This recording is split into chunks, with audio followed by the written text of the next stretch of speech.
Taubat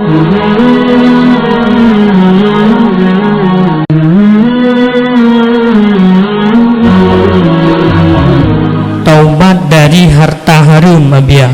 Sebelumnya hasil gaji dari uang haram, sudah membeli peralatan rumah tangga dan pribadi, misalnya kipas angin, Honda dan sebagainya. Apakah sah memiliki dan menjual kembali barang tersebut? Jadi mohon jawaban dari Abia. Bagaimana kita cara bertaubat kepada Allah dari uang yang haram, dan sementara uang tersebut sudah kita pergunakan untuk peralatan,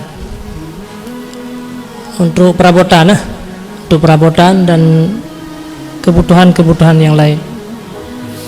Jadi perlu kita ketahui bahwa uang yang haram yang kita miliki, yang haram pada uang tersebut, artinya milik orang lain. Haram gara-gara milik orang lain. Ada haram gara-gara pekerjaan kita yang haram. Jadi menyepengnya milik orang lain. Yang pertama, cara bertaubat, kita tetap bertaubat kepada Allah. Kita menganggap bahwa arti taubat benar-benar menyesal terhadap perbuatan yang pernah kita lakukan.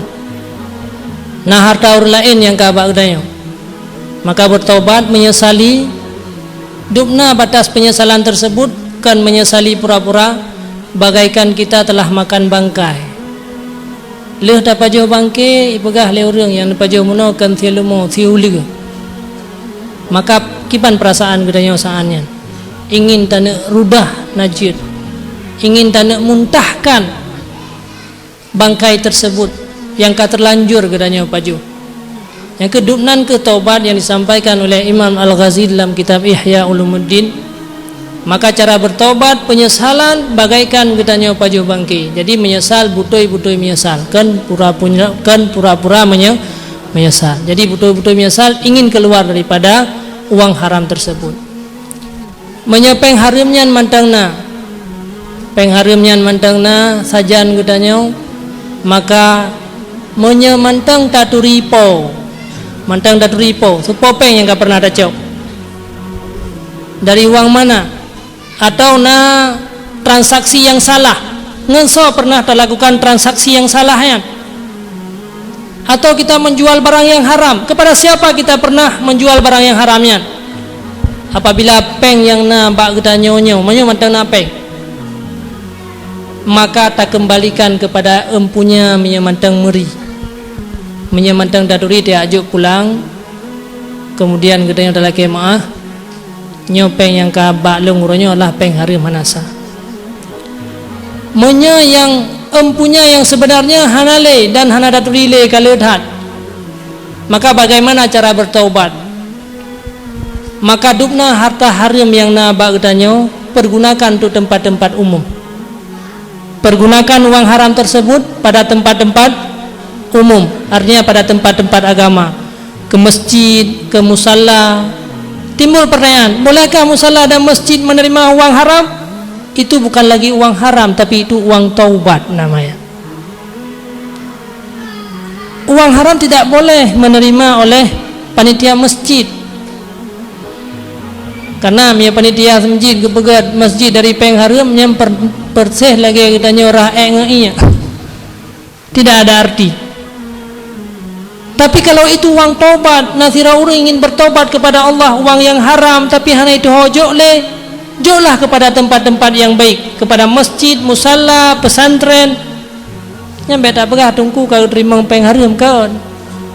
Itu namanya uang taubat, dan meniatkan bahwa pahala yang dialirkan dari uang tersebut kepada yang punya. Nyen apabila hana musauli, musau watayan tapi hana lero ya juk ke ahli waris. Nyo yang lon tegedi hana le musau. Maka uang taubat itu wajib, tidak boleh ada di rumah katanya mempergunakan. Seperti contohnya orang yang publa sabu-sabu royong, dia sudah sadar dan ingin untuk bertaubat, tapi berapa banyak orang yang tertipu dan yang pernah dia zalimi, tapi dia benar-benar bertobat hari ini, kemana dia bawa uang? Agama memudahkan. Dia dah pegang hanja kecuali masjid, maka apa ada cok tadi dalam kurung, itu sudah mubazir namanya. Hana gibah sid harta dalam agama. Maka jalannya Ibnu Hajar Haytami dalam kitab Tuhfatul Muhtaj, dia berkata bahwa boleh dipergunakan kepada tempat-tempat yang umum, kepada tempat-tempat kebaikan. Maka yajuklah ke masjid. Tapi kunyo dungkunyo peng sabu-sabu tapi long kalau taubat boleh. Jadi bedap salah panitia masjid yang kagak terima peng sabu-sabu. Yang hanjit orang hanai taubat peng yajuk, itu haram hukumnya. Para pengedar sabu-sabu tidak bertobat kepada Allah, kata tu pengen merupakan peng haram, maka tidak boleh, makanan pun tidak boleh kita meminta. La yut'imuka illa taqi, la yat'amuka illa taqi. Jangan dimakan akan makanan engkau kecuali orang yang bertakwa, dan jangan engkau makan makanan kecuali makanan orang-orang yang bertakwa. Makanya ngerti kira-kira? Jadi menyekutanya kau benar-benar bertaubat dengan uang haram tersebut, maka boleh getanya pergunakan untuk masjid, musalla ataupun tempat-tempat umum. Menyemeri po na orang yang mantan tatri wajib ya juk ba orangnya. Tajuk ba orangnya na mesti gedepu sebab me gedepu gede dan jen hana gedepu. Dapat soalam ke baje wate hana goyan boleh hukumnya. Jadi hana mesti tiap pujuk hari hana. Yang penting kata bi ya. Menyelang kitab ke tulis tanya oleh tasia manok pornya. Nalian tajuk ulam ke goyang hana payah bayu le manok. Hai hana gedepu yang manok ro baju. Tapi yang beda praktek sih. Jadi boleh ada. Jadi hana mesti ditupu le empunya hana. Kan malai adanya kan? Malai katanya bawa kata pengetahuan mereka nyoronyo ingin tanya bertobat tapi hana jalan hana pu ya ajuk kira-kira kecok ke nyambe kecok liur lain ter. Artinya barangnya bisa dimiliki liurnya. Pertanyaannya, seandainya uang haram tersebut katanya beliau pulain, pukeh wajib tak beliau kipah angin. Kipah angin ya iput katanya nyampu iput harum sabe. Hana mesti ya tanya. Karena peng haram yang gedanya miliki, maka wajib untuk tak kembalikan peng haramnya. Istilah Haji Ide dalam kitab ketulis bahawa na barang yang kata alihkan holain ataupun yang kata menjampu dengan barang gedanya rumah. Paling tak turi ilam tah peng haram tah peng halia, maka boleh gedanya badal. Ambil uang yang lain, maka ya juk kurang yang po. Hana mesti tak boleh kipah angin, bahkan bisa merugikan lebih banyak. Hana wajib katanya. Jadi padum penggop yang kali dah cok 1 juta penggop, kata beliau kipah angin dengan peng 1 jutanya. Tak beliau kipah angin diterima 500, pula hidup punya kipah angin harum. Lebih murah lah. Hana wajib perkenan agama anjurkan kita bertobat kepada Allah, memada dengan cok peng lain 1 juta berikan kepada mereka. Ini mungkin kalau mengenai pertanyaan ini tentang persoalan gaji mungkin yang dimaksudkan orang-orang yang dari gaji haram. Mungkin yang dimaksudkan ini. Kadang-kadang watesaan goyang tamang PNS nah terjadi sogok, ar-rashi wal murtashi finnar. Akhirnya dia mengambil harta tersebut. Cuman hartanya ada sebagian ulama mengatakan bahwa halal. Tak mengagai katanya tak sogok, but sogoknya nagai haram. Tapi karena upah yang diberikan setiap bulan itu upah kerja katanya. Maka sebahagian ulama mengatakan bahwa gaji yang dia terimanya halal, bukan haram. Tapi buat katanya yang haram. Itu pun sogok ada terbagi beberapa macam. Nah sogok yang wajib. Gura tadi ngamleo karena sogok wajib. Ada baru tadi ngawi pehalung sampaikan. Apa arti sogok yang wajib? Getanya untuk mendapatkan hak. Na tanah katanya kai cok ikop untuk tak ba pengadilan hai pemenang katanya mai hana tajuk pai. Maka pai atas sogok hakim untuk di pemenangnya tanah katanya. Maka hukum sogok itu wajib untuk mengembali harta ke katanya. Kemudian yang memberikan wajib, yang menerima tetap haram. Yang terima tetap hukum jihad haram.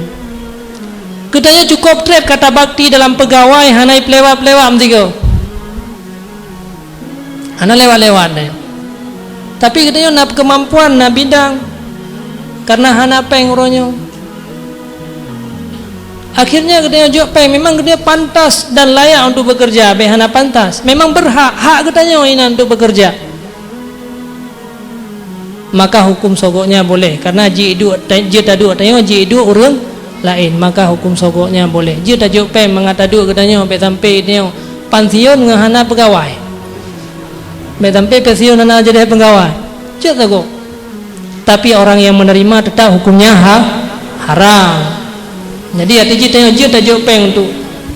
Tapi apabila katanya hana layak inan kan jurusan roh teknik mesin tapi kerja katanya bagian perkantoran. Di kantor penina mesin mah. Bagian teken-teken hana layak atau tasogo itu hukumnya haram. Jadi ada beberapa pembagian tentang hukum sogo. Jadi yang dimaksudkan dalam Al-Quran Ar-Rashi wal Murtashi Finnar adalah sogo yang menyebabkan dengan sogonya mengambil hak orang lain gara-gara sogonya, ataupun dengan gara-gara sogonya mengakibatkan kebatilan. Gara-gara sogo jut ke sebuah kebatilan tajuk hak orang lain ataupun katanya hana catah di sinan tapi dengan ka atas sogok sehingga na posisi di sinan, itu yang hukumnya sogok haram. Ya mungkin itu sudah terjawab pertanyaan yang pertama.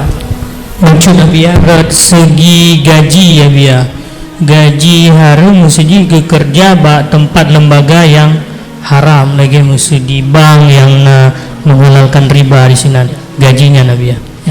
Kemudian yang maksud dari pertanyaan bahwa ini langsung daripada hasil riba orang yang bekerja di bank konvensional. Sekarang di Aceh dua buah bank, bank syariah dan bank konvensional.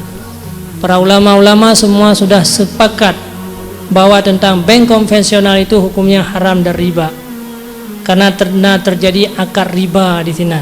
Ada terjadi utang piutang yang bermanfaat bagi orang yang si pengutang. Kullu ma jara naf'uhu lil muqrid fa huwa riba, kata Rasulullah. Setiap sesuatu yang bermanfaat untuk orang yang putangnya riba. Kam cebeng ada orang kampung nanti. Tanya nak putang peng ke orang 1 juta. Bayar 1 juta serto nya riba. Oh kan bayar 1 juta serto, 1 juta 50 rupiah, 1 juta terbayar riba asin.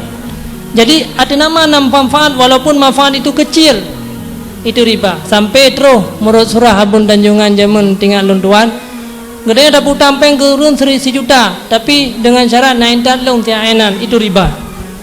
Setiap barang yang bermanfaat untuk urun putangnya riba, apalagi yang terjadi dalam bank konvensional nyana terjadi riba. Kemudian orang yang bekerja di bank maka orangnya adalah bekerja pada tempat yang riba. Kemudian apabila bank yang dilakukannya memang hanya transaksi hanya dan tugas getanya pada tempat tersebut, maka harta yang getanya cok dari usaha yang haramnya hana tamiliki ya tanya. Hartanya hana sah dan hartanya haram dan harus dikembalikan kepada yaitu yang jok gaji getanya. Itu jalan untuk taubat. Keluar katanya daripada banknya beralih kepada profesi yang lain. Akan tetapi punya tugas katanya banknya adalah kan bidang ribanya.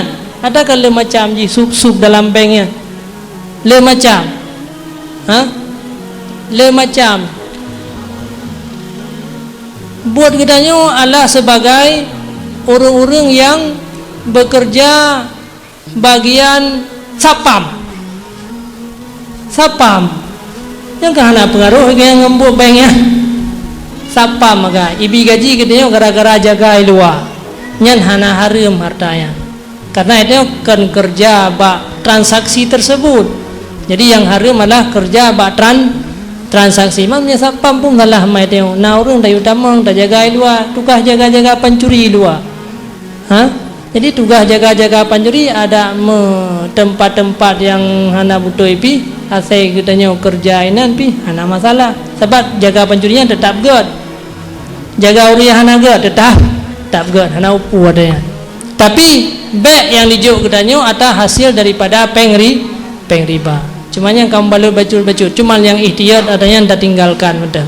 Yang namanya buat getanya yang berprofesi, nyolon pegah berhabisnya supaya beg susah orang yang kat terima.